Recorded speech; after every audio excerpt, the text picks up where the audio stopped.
isu langgak miqat. Langgak miqat ni maksud dia apa? Bila kita nak pergi ke Mekah, kita nak buat umrah, nak pergi Mekah buat umrah, kita kena tengok arah mana kita mai. Kalau daripada Malaysia, Khanul Manazil. Kalau daripada Madinah, kita akan niat dekat Bir Ali ataupun nama dia Zulhulaifah. Nama yang sama, tempat yang sama, nama saja berbeza. Jadi, isunya sekarang ni, orang mai daripada Malaysia, Khanul Manazil bila lalu kena niat. Bila kita nak pergi ke Mekah terus.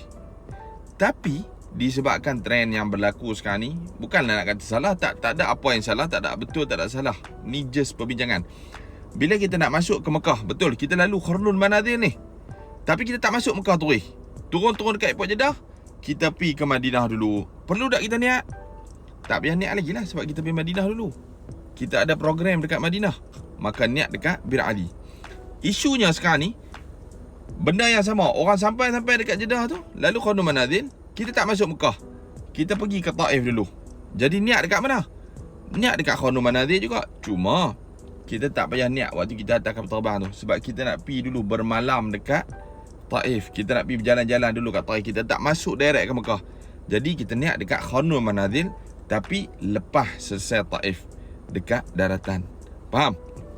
Yang disebut langgak miqat macam mana? Bila daripada kapal terbang tu kita naik, kita lalu Khanul Manazil, kita tak niat, kemudian kita terus masuk Mekah. Faham? Kita terus masuk Mekah, duduk di Mekah tanpa pakai ihram ni. Kemudian kita kata nak buat umrah, kita pergi niat dekat Tanaim, niat kat Masjid Aisyah. Tak boleh. Itu dikira langgak miqat. Kalau orang Mekah nak niat umrah, tak apalah, dia pergi kat Tanaim. Sebab kita tak boleh. Sebab apa? Sebab kita main daripada Malaysia. Kita kena tengok miqat yang utama. Kalau kita masuk Taif dulu, tak apa, tak dikira langgak miqat. Sebab kita dekat Khanul Manazil.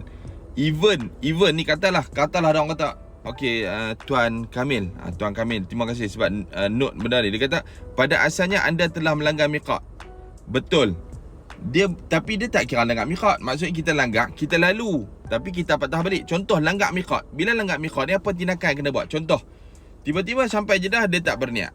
Jadi dia ada dua option. Macam mana? Cara yang pertama dia banyak dam. Cara yang kedua, kalau kita tak mau banyak dam, macam mana nak buat? Dia kena patah balik pergi kat miqat tu, niat, dan dia kena masuk ke dalam Mekah dekat miqat tempat yang sama. Sama situasi macam kita yang pergi Taif dulu. Kita pergi Taif, macam kita seolah-olah patah balik ke miqat Khanul Manazil, tapi di daratan. Harap benda ni dapat bagi pencerahan, harap bantu, moga bermanfaat. Jangan lupa like, komen dan share. Ada persoalan, letak kat ruang komen.